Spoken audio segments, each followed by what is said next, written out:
Well, pretty nice evening across the area. A little cloudier to the south and southwest. Areas like Monette and Cassville down toward Eureka Springs and Berryville, all looking at mostly cloudy skies. We're finding that east toward Mountain Home.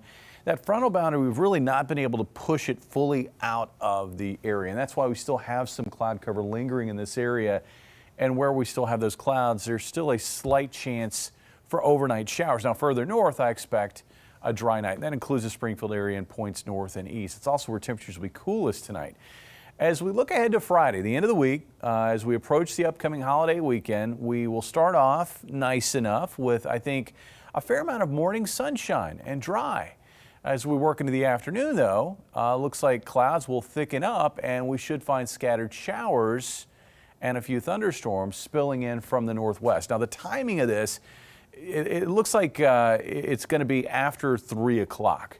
But as we work into the overnight hours Friday night, do count on that possibility of scattered showers and thunderstorms. I think they will increase from northwest to southeast through the area heading into Friday evening. So if you have evening plans, you're buying groceries for the weekend, you're going out for a bite to eat, a movie, keep in mind you may have to contend with heavy downpours moving through.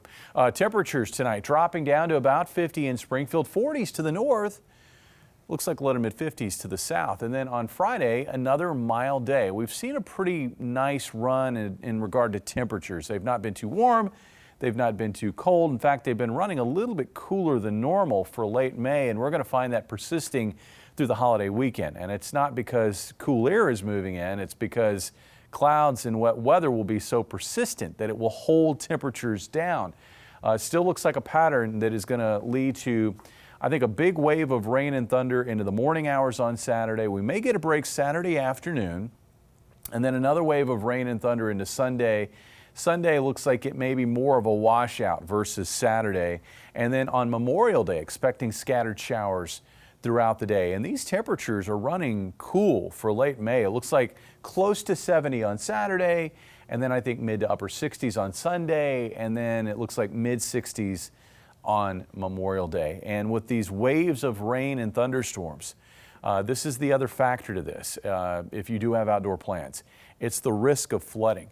With this frontal boundary draped to the southwest and with pockets of upper level energy riding the jet stream, interacting with that front, that's going to lead to these waves of rain and thunderstorms. Now, the good news is that the severe weather threat, and I'm talking tornadoes, should stay close to and south of that frontal boundary. We're going to be on the cool side of that front. We could still get some stronger storms with some hail, and I would watch any thunderstorm activity that can get tied into that cold front, surging down the cold front. That could generate a band of damaging wind gusts through that corridor if that were to happen. The big story, though, is the heavy rainfall. It looks like most of the area will see a few inches of rain.